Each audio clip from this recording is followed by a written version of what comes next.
I still say this is one of the best stories ever told from a pulpit. Do not miss this. I called my barber, said, can you get me in? They said, yeah, come this afternoon.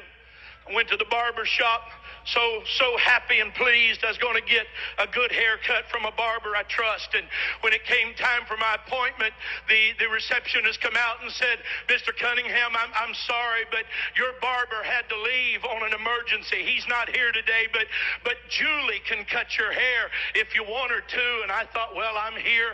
I need a haircut. Julie will be just fine. About 2 minutes later, a girl stepped around the petition. She had hair that was sticking straight up in spikes. Some of it was purple, some of it was blue, some of it was yellow, some of it was orange. That girl must have had 100 piercings in her face, all around her ears, her lips, her nose. I mean, in the sides of her eyes, she was all pierced up. And under the piercing was all kind of painting. She had on polka dot pants and a plaid shirt. She had on 2 different color socks, and her shoes didn't match.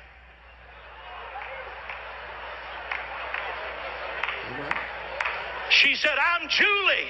Are you Jack?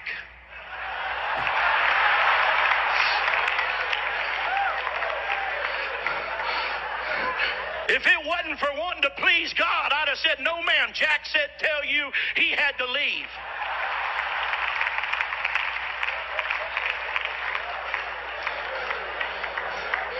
And I thought, well, I'll just endure it. And I went and sat down, and I did like I do too often. I thought I'll just go to sleep.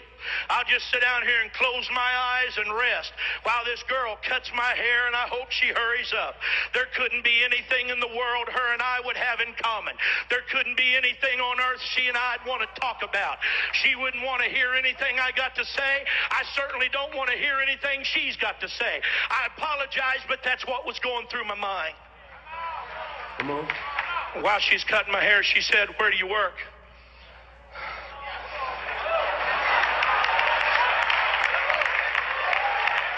So, well, I work over here at the World Evangelism Center, go to the end of I-70 and right where it butts into 270, that big building right there. And she said, oh, yeah, I was there the other day.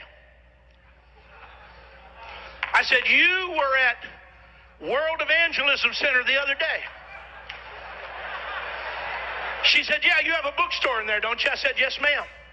She said, my mama is a cocaine addict. My uncle is a hopeless cocaine addict. And she said, somebody gave my mama one of those videos on Left Behind. And she said, we all sat down in the living room and watched it. And she said, I don't know nothing about God. And I don't know nothing about the church. And I don't know nothing about the Bible.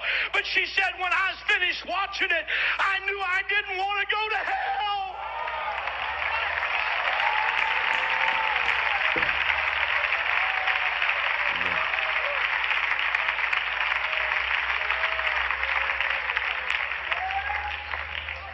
She said, I went to your bookstore and bought a Bible.